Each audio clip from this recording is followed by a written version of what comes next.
Hello and welcome, you crazy people. My name is Jay, and this is some, let's say, rather sad news, but not like world-shattering sad news. It's just sad news in the industry that Guild Ball is ending. Steamforged, the makers of the game, have announced that they're not going to be making any products, and in fact that they're not going to be selling any products going forward. Now, people are like mowing the lawn. I'm sorry if you can hear all that kind of stuff. There's nothing I can do about it. But yeah, so this is really interesting in terms of the industry. I appreciate that if you're a massive fan of Guild Ball, maybe you've been painting stuff this year, you'll probably be either sad or annoyed or a combination of the two or what have you. But I'm a bit surprised that this doesn't really happen more often in the industry, because what happens is like games get bloated and convoluted, and then it feels like an endless loop and only like hardcore players play it, and you're not really attracting any new players. I'm not 100% sure that this is the reason Steamforged has made the decision. I've not read the whole thing because it's pretty long. I wouldn't be surprised if they've done this because they basically just want to focus on the newer projects like God Tier, and they're doing like epic encounters for like D&D. So I'll show you what was put out today. Came out like 4 hours ago or what have you. But yeah, announcing the end of Guild Ball. It's I'm struggling in terms of like wrapping my head around this happening, because I don't think we've really, and there's not many times as this has happened where a game is just, they've just said, right, we're basically not going to make any more products for that, and we're going to concentrate on other stuff. It's like it's such a unique thing that we've never seen. So they talk about how they talk about it. So they said starting the 1st of September, basically Steamforged games will no longer sell any Guild Ball products. So you've obviously, anything that's the current stock will still be able to be bought. I suspect you'll be able to get like some seriously strong discounts on it. I'm a little bit surprised that they didn't go for a new edition and just try and like attract people like that. But I sort of feel like that they're not that interested in keeping the game alive. I don't know if they actually say why. There's it's quite a long message that you can't actually see it, but if I like go all the way down, it's quite long with some like some stuff. So yeah, I'm not going to go through all of this, but I haven't quickly seen if they said why, but they said they always wanted the season 5 to be like the end of the arcs and the story and the gameplay and stuff like that. And obviously COVID sort of like ruined that a little bit. So they had retail, wild ride. Let's see if we can quickly see any conclusion. I don't know if they're going to say business reasons like why, but they do have other products. So they've got these. Let's have a look at their blog, because they introduced this. Is what I want to try and show you. These epic encounters. They're starting to do this. They've obviously got a lot of products based on board games and that kind of stuff, which we saw at the top, which I'll show you on the games. They've got the Dark Souls stuff, Resident Evil, Horizon Zero Dawn. They've got these epic encounters, which I feel like, I'm not sure if they're actually like officially in bed with the makers of D&D, whose name temporarily is escaping me for whatever reason. Wizards of the Coast. And yeah, so they've got a lot of new stuff. They've obviously got God Tier, which is a game they want to push as more that competitive sort of like focus, which I sort of completely understand. I think once you get, like, can you really have so many games on the go where you're constantly producing new stuff without making the game overly like convoluted and unplayable at some point? Like, I don't actually know how many factions there are for Guild Ball, but I can imagine obviously the game's been out like 8 years now. Obviously they're gonna have to like change all this stuff, but in a lot of senses the miniatures always look good. For me, it was that sort of like I don't know how to phrase it, but it was like not hyper competitive, but it took that real like, we're gonna make a competitive game, and that's the focus.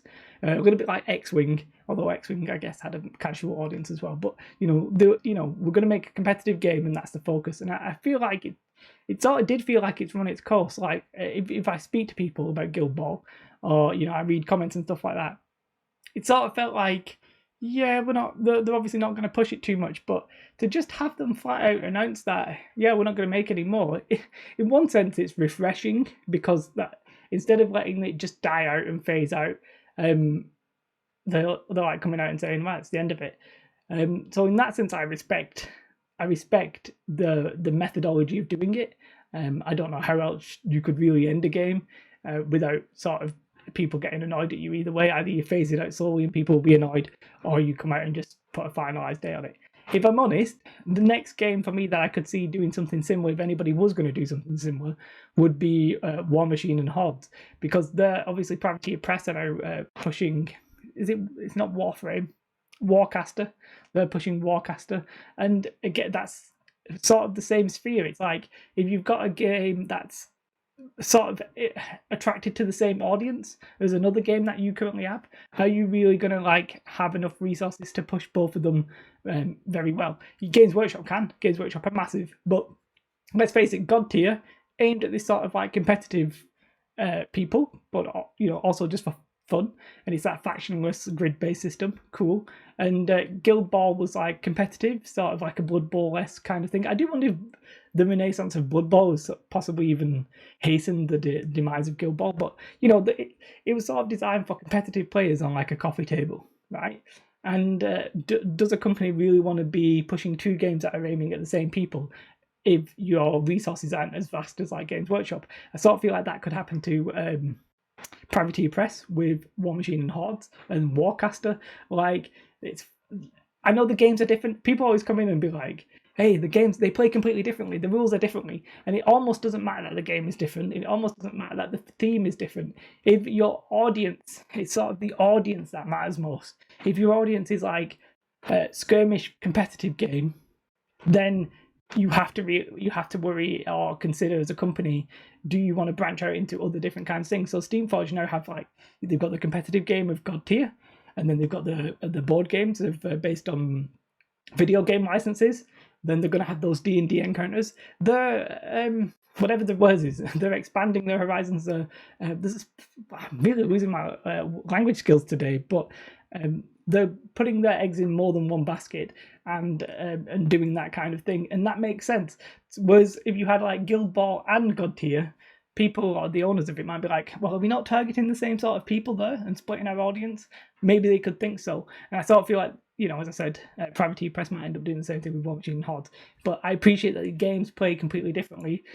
God Tier, it's factionless, for example. Guild Ball is specific factions, teams. So I appreciate that the games are different, but I sort of understand the logic behind it, and I do feel like sometimes a game might run its course. Like, not every game needs to be around forever, but how you end a game could be problematic. Obviously, imagine if there were 300 guilds in Guild Ball, right? 300 teams. It'd become, even the competitive players, it'd become unrealistic to expect people to have that intimate knowledge about all that kind of stuff. So I don't really know the solution.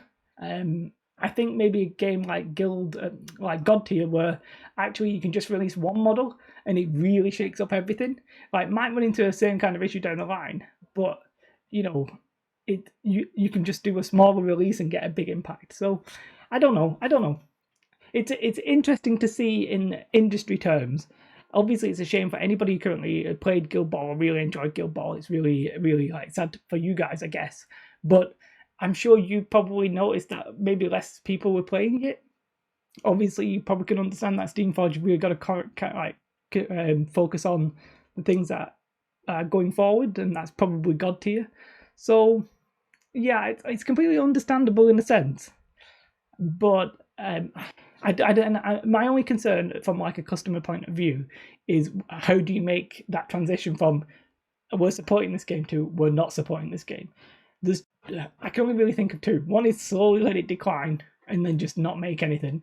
And then the next one is announce that you're going to stop it. And if you announce it, you have that thing like, if they would have announced this in January, then they wouldn't have sold anything until now. Do you know what I mean? Because people wouldn't have been buying into it. So as a consumer, I think it's difficult, but I'm not sure there's like a right way to do it. If you announce it too early, you won't sell anything. If you announce it too late, everybody will be annoyed. So yeah, that's a concern. But I can't think of the best way to doing that.